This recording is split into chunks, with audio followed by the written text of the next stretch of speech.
Alright everybody, this is Scott from Top Secret Industries channel, and what I've got here is part one of a three-part series on this gun. That's what I'm going to do with a bunch of rifles. I'm going to do initial impressions, part one. I'll do an update somewhere midway through the rifle's life, and then I'll do a long-term review. But let me be clear, don't expect part three anytime soon, because we're going to run thousands and thousands of rounds through these rifles before we sign off on any of them. But anyway, this is a very popular gun, maybe the second most popular semi-auto 22 in the world now, behind the Ruger 1022. This is a Smith & Wesson M&P 1522. This is the Magpul MOE edition.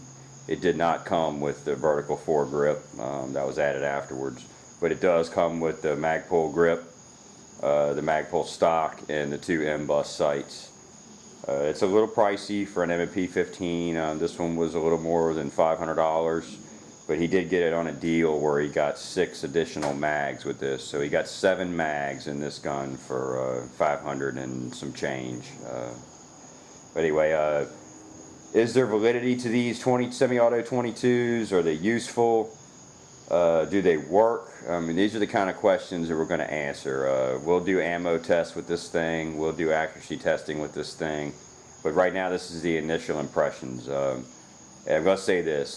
Should you buy one of these? Well, that depends. I would say if you're in a particular genre, you should buy one, and that particular genre is this. If you have an AR, then I say this is a very, very viable option for you.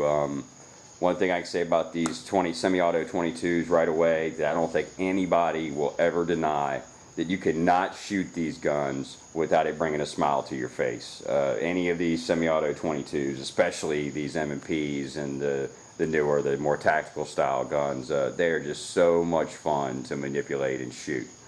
Now that brings me to this M&P 1522. The good things about this gun is it's the same as an AR. It takes AR buffer tube accessories, although the buffer tube on this gun is molded in. You cannot remove it. The stock is 6 position on this gun, so Smith & Wesson was at least smart where they thought people might want to upgrade from the 4 position, which is what's on this Colt. It's a standard 4 position mil-spec buffer tube. So props to Smith & Wesson for at least thinking ahead and making it a 6 position. So when somebody said, oh, I want to upgrade that, and then they realized the buffer tube isn't removable, that it's molded in, that they've already got that feature there. But anyway, it is a 6 position. It does have a monolithic rail. Again, that is all molded in. This whole rail system on the front here is polymer, which makes this gun extremely lightweight. It does have exactly the same controls as every other AR in the world. The safety works the same, the mag release works the same, the magazines fit in the same pouches. That is really the appeal behind these M&P 1522s. And there are other models of AR.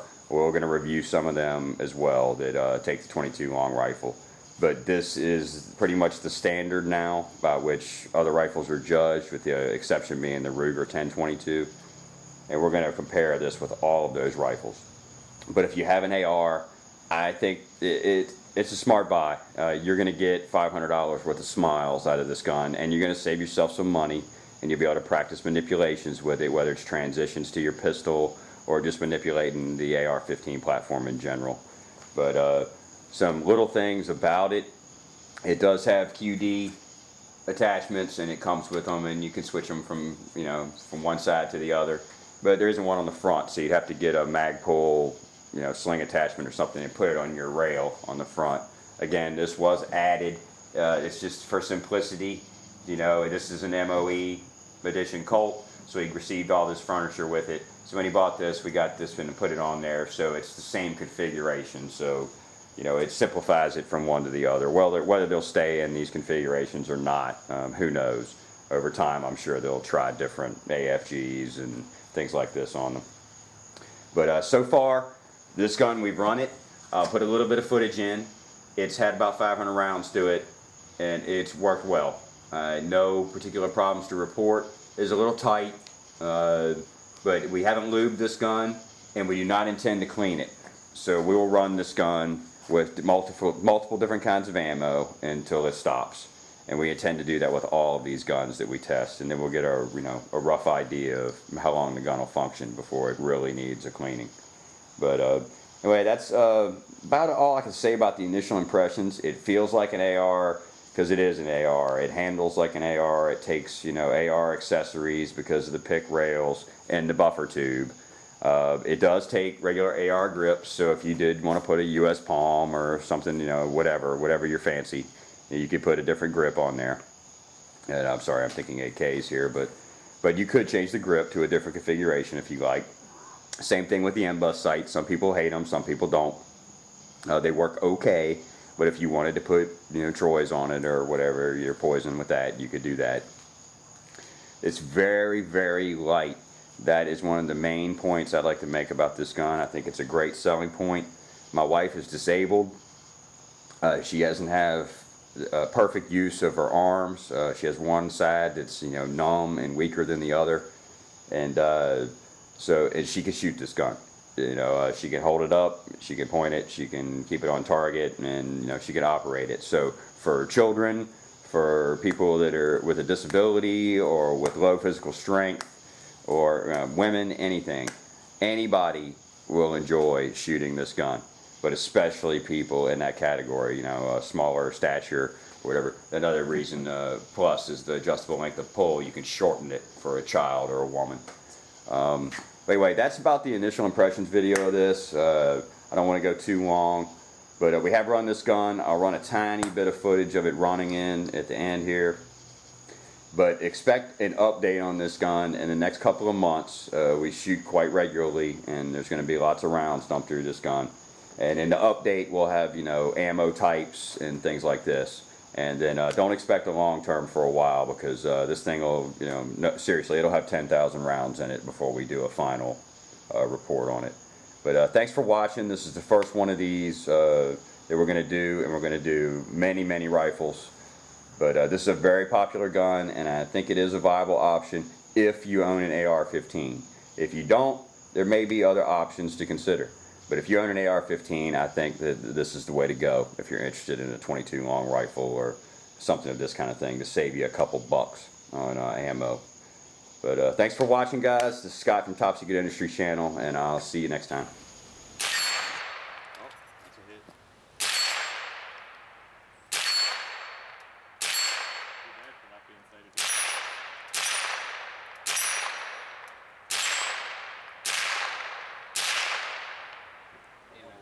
Dead center. Damn near close.